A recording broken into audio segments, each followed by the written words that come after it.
سواری رک گئی، سرکار نیچے تشریف لائے، ایک ٹہنی پکڑی، ہری ٹہنی، اسے توڑا اور ایک حصہ ایک قبر پہ رکھا، دوسرا دوسری قبر پہ رکھا۔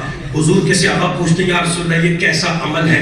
میرے نبی نے فرمایا یہاں سے میں گزر رہا تھا، میں نے دیکھا کہ دو قبر والوں کو عذاب ہو رہا تھا۔ حضور ٹہنی کیوں رکھی جے؟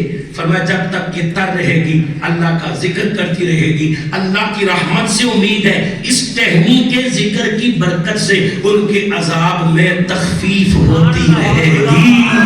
اچھا اب اگلی بات جو سبق والی بات ہے، مسئلہ یہ ہے، صحابہ نے پوچھا یا رسول اللہ انہیں عذاب کیوں ہو رہا تھا؟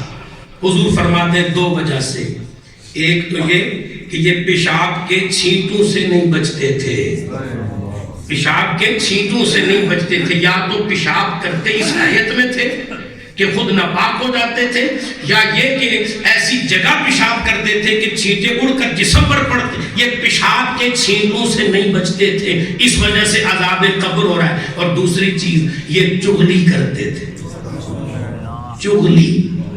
چغلی ایک غیبت ہوتی ہے، اس کے بارے میں پچھلے جمعے میں نے عرض کیا، چغلی کیا ہوتی ہے؟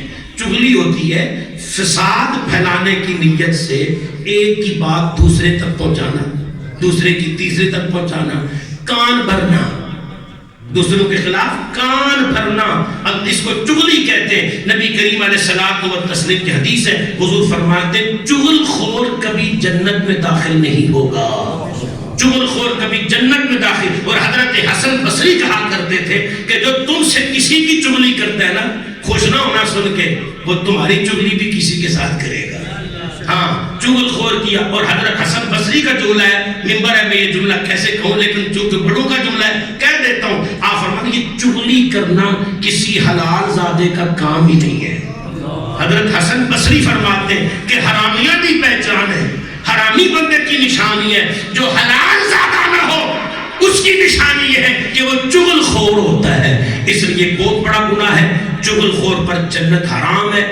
چغلی سے ایک دوسرے فتنہ پھیلانے کے لیے، ایک کی بات دوسرے کو، دوسرے کی تیسرے کو، ایسے مسلمانوں کے اندر دراڑ ڈالنے کے لیے، فرق پیدا کرنے کے لیے، ان کو آپس میں لڑانے کے لیے جو ایسی چغلی کرتا ہے، حضور فرماتے ہیں اس پر جنت حرام ہے۔ اللہ ہم سب کو چغلی جیسے گناہ سے بچنے کی توفیق عطا فرمائے۔